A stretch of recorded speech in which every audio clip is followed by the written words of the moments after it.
प्रदेश के उन्नाव में कानपुर हिंसा की तरह एक नया मामला सामने आया है। दरअसल कानपुर में विवादित पोस्टर के बाद हुई हिंसा की चिंगारी अभी शांत नहीं हुई थी कि उन्नाव के केसरगंज बाजार का विवादित पोस्टर वायरल कर दिया गया। पोस्टर में शहर के कई स्थानों पर मुस्लिम समाज के द्वारा 10 जून जुमे के दिन बाजार बंद की अपील की गई। बैनर में पैगंबर इस्लाम हजरत मोहम्मद की शान में गुस्ताखी करने के खिलाफ बाजार बंदी का जिक्र किया गया। सोशल मीडिया पर वायरल होने के बाद एसपी सिटी को जांच के आदेश दिए गए, वहीं खुफिया एजेंसियों को सक्रिय किया गया। उत्तराखंड के हरिद्वार में प्रशासन ने एक बार फिर अवैध खनन पर बड़ी कार्रवाई की है। एसडीएम गोपाल राम बिनवाल ने छापेमार कर आधा दर्जन खनन वाहन पकड़े हैं। इन सभी वाहनों में बड़ी मात्रा में रेत और मिट्टी लदी हुई थी। बताया जा रहा है कि खनन माफियाओं द्वारा शासन की रोक के बावजूद क्षेत्र की नदियों और खेतों से अवैध रूप से खनन किया जा रहा था। एसडीएम गोपाल राम बिनवाल ने बताया कि अवैध खनन की बात उन्हें लगातार शिकायतें मिल रही थी। शिकायतें के मद्देनजर ही उनके द्वारा अवैध खनन के खिलाफ अभियान चलाया जा रहा था। इस अभियान के तहत अवैध खनन से लदे वाहनों को पकड़कर सीज कर दिया गया है और अभियान अभी जारी रहेगा।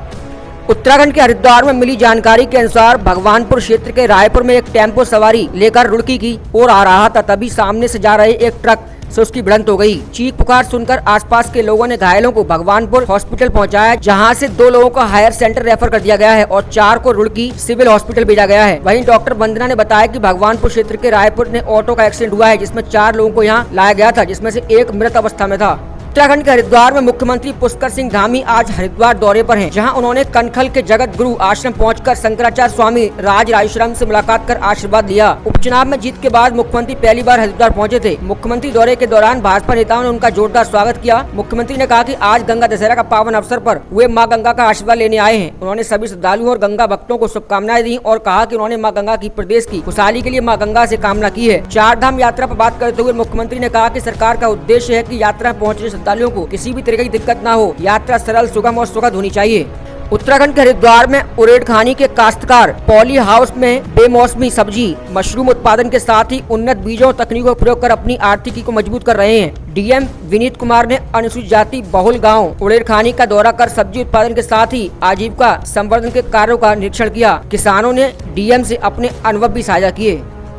आज गंगा दशहरा का स्नान पर्व है। इस मौके पर हरिद्वार में गंगा स्नान करने के लिए श्रद्धालुओं की भीड़ गंगा घाटों पर उमड़ रही है। भारी संख्या में श्रद्धालु हरिद्वार में हर की पौड़ी में स्नान कर रहे हैं। माना जाता है कि आज के दिन मां गंगा का धरती पर अवतरण हुआ था, इसलिए श्रद्धालु इस पर्व को गंगा दशहरा के रूप में मनाते हैं। इसीलिए हर की पौड़ी में आज के दिन ब्रह्मकुंड में स्नान का महत्व माना जाता है। पुलिस प्रशासन ने संपूर्ण मेला क्षेत्र को 4 सुपर जोन, 16 जोन और 37 सेक्टर में विभाजित किया है। कोरोना के 2 साल बाद ये स्नान होने जा रहा है, जिसको देखते हुए भारी भीड़ हरिद्वार आ रही है। अभी तक भारी संख्या में श्रद्धालुओं ने गंगा में डुबकी लगाकर अपने घर से लौट रहे हैं। उत्तर प्रदेश के हापुड़ में डॉक्टर की बड़ी लापरवाही सामने आ रही है। बताया जा रहा है कि समय से पहले ही डॉक्टर अपनी सीट छोड़ देते हैं। हापुड़ के सीएससी हॉस्पिटल में समय से पहले ही डॉक्टर अपनी सीट छोड़कर चले जाते हैं, जिसके बाद मरीज दवा लेने के लिए परेशान होते रहते हैं। काफी समय से इंतजार कर रही एक बच्ची व एक बुजुर्ग महिला डॉक्टर का इंतजार करता रहा और अभी तक डॉक्टर का कोई पता न चल सका, जिसके बाद मरीज को इधर से उधर चक्कर काटने पड़े।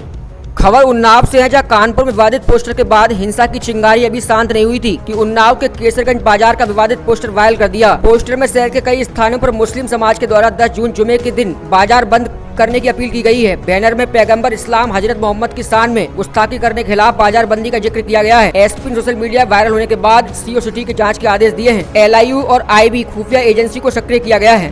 उत्तर प्रदेश के आगरा के एहमदुल्ला में हुई संदिग्ध चांदी लूट का खुलासा हो गया है। हम आपको बता दें कि चांदी लूट का कारीगरी इसका मास्टरमाइंड निकला है। कर्ज को बचाने के लिए यह फर्जी लूट की कहानी बनाई गई थी। 5 घंटे तक पुलिस को शकरघंडी बनाता रहा था। सीसीटीवी में कोई भी सबूत नहीं मिले थे। चांदी कारीगर ने खुद घटना को अंजाम दिया था। पुलिस ने मात्र 7 घंटे में चांदी कारीगर की निशानदेही पर 33 किलो चांदी को भी जब्त कर लिया है। नहीं, वो देखिए, ये जब इस तरीके की पोस्टर या कोई पैम्पलेट छपता है तो उसमें हम लोग जानना चाहते हैं कि ये किधर से आया।